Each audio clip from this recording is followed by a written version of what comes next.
భారతదేశం 1986 డిసెంబర్ 24వ తేదీన ఇది అమల్లోకి వచ్చింది. అయితే దీని తరగ అవసరాలు ఏంటి? వినియోగదారుల దినోత్సవం ఎందుకు చేసుకుంటాం అంటే, ఏదైనా సేవ, ఏదైనా వస్తువు కొనేటప్పుడు అది నాణ్యమైందా లేదా అని పరికించి మరీ వినియోగదారుడు వస్తువు తీసుకుంటారు. వాస్తవంగా అమ్మేవాళ్ళు ఏదైనా వస్తువు అమ్మితే కూడా చైతన్యవంతమైన వినియోగదారుడు ఎప్పుడైనా సరే క్వాలిటీదే తీసుకోవాలి. కాస్ట్ ఎక్కువనే పర్లేదు, ఆరోగ్యం దృష్టిలో చూసుకొని మనం మంచి వస్తువుని ఎప్పుడైనా ఎంచుకోవాలి. సో ఇలాగా వినియోగదారుడు చాలా కీలకం. ఏ వస్తువైనా అమ్మినా, ఏదైనా సినిమాకి వెళ్ళినా సరే టికెట్ మనకున్నా మనకు అక్కడ సినిమా హాల్లో సరైన సదుపాయం లేకపోతే మనం కంప్లైంట్ చేయొచ్చు. ఆ కంప్లైంట్ చేయడానికి లేకపోతే మనకు వచ్చే సమస్యలకి ఎవరిని కంప్లైంట్ ఎవరి మన తనకు బాధను వినిపించుకోవాలంటే దానికి ఒక ఫారం ఉంటుంది. దాన్నే కన్జ్యూమర్ ఫారం అంటాం. ఇది 3 రకాలుగా ఉంటుంది.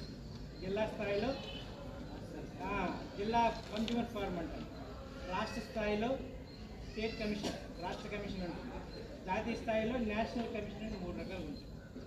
అయితే సమస్య తీవ్రతను బట్టి చిన్నవైతే మన చిన్న సమస్యలు అయినటువంటి అంటే మనం జిల్లా ఫారం చేస్తే సరిపోతుంది. పెద్ద సమస్యలు అయినప్పుడు రాష్ట్ర స్థాయికి, పై సమస్యలకి అయితే మనం జాతీయ స్థాయికి వెళ్తాం. అయితే ఈ ఏదైనా ఒక సమస్య వచ్చినప్పుడు దాన్ని వస్తువు తీసుకున్నప్పుడు నాణ్యమైనది కాదు అని చెప్పేటప్పుడు మనం కోర్టులో ఇది చేయాలంటే చైతన్యవంతులైనటువంటి వినియోగదారుడు ఎవడైనా సరే ఏ వస్తువు కొన్నా కూడా దానికి రసీదు తీసుకోవాలి. దాన్ని బిల్ అంటాం కదా, ఆ బిల్ తీసుకోవాలి. ఆ బిల్ అనేది మనకి ఆ డేట్ ఇస్తారు కాబట్టి అది మనకి ఎవిడెన్స్ అవుతుంది. ఒకవేళ ఆ సేవలు మీకు న్యాయం అనిపించకపోతే, నాణ్యమని అనిపించకపోతే మీరు ఏం చేస్తారంటే ఆ బిల్లు ఆధారంగా ఆయన కోర్టు కేసు, ఆ కేసు ఆధారంగా ఎప్పుడులో వేయాలంటే నువ్వు కొన్న వస్తువు ఏ రోజు కొన్నావు ఆ రోజు నుంచి 2 సంవత్సరాల వరకు నువ్వు కేసు వేయచ్చు. ఈ 2 సంవత్సరాలు ఇప్పుడే వేయచ్చు. సో ఎక్కడ వేయాలి అంటే కన్జ్యూమర్ కోర్టులో వేయాలి. దీన్ని మన పాఠశాలలో కూడా స్టూడెంట్స్ కన్జ్యూమర్ క్లబ్స్ అని ఏర్పాటు చేయడం జరిగింది. పాఠశాల స్థాయిలో వివిధ కార్యక్రమాలు చేయమని రూపొందించారు. అందులో భాగంగా ఒక ప్లెడ్జింగ్ కూడా మనం చేయాల్సి ఉంది.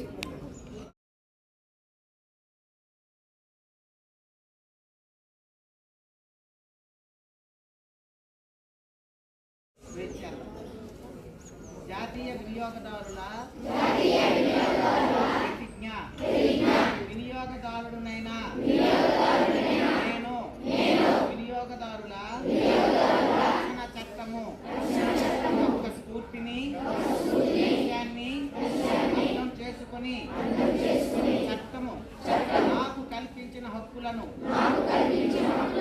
సద్వినియోగము చేసుకుంటానని నాణ్యమైన వస్తు సేవలను కొనుగోలు చేస్తానని, ప్రతి వస్తువుకి బిల్లు తీసుకుంటానని, ఎంఆర్పి కన్నా అధిక ధర చెల్లించనని, ధర స్వచ్ఛత విషయంలో రాజీ పడకుండా ఉంటానని, నకిలీ చట్ట విరుద్ధమైన వస్తువులను నివారిస్తానని, లోపభూయిష్ట వస్తువులు, పేలవమైన సేవలు మరియు వినియోగదారుల దోపిడీకి వ్యతిరేకంగా నేను నా స్వరాన్ని వినిపిస్తానని, ఈ విషయంలో నా తోటి వినియోగదారులను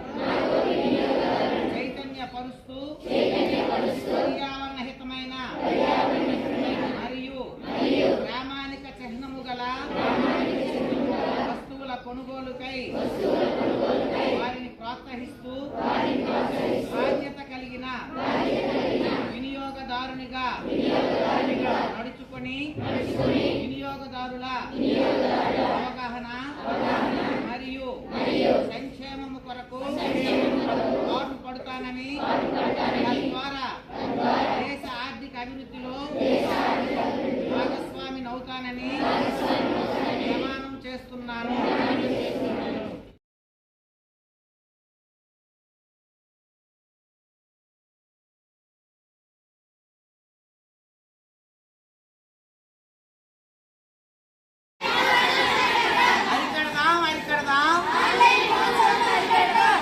వినియోగదారుడా మేలుకో, నీ హక్కులను తెలుసుకో.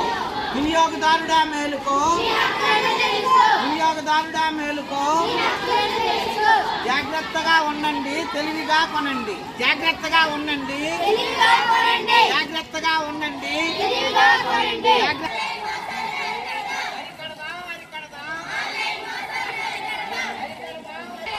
వినియోగదారుడా మేలుకో, నీ హక్కులను తెలుసుకో.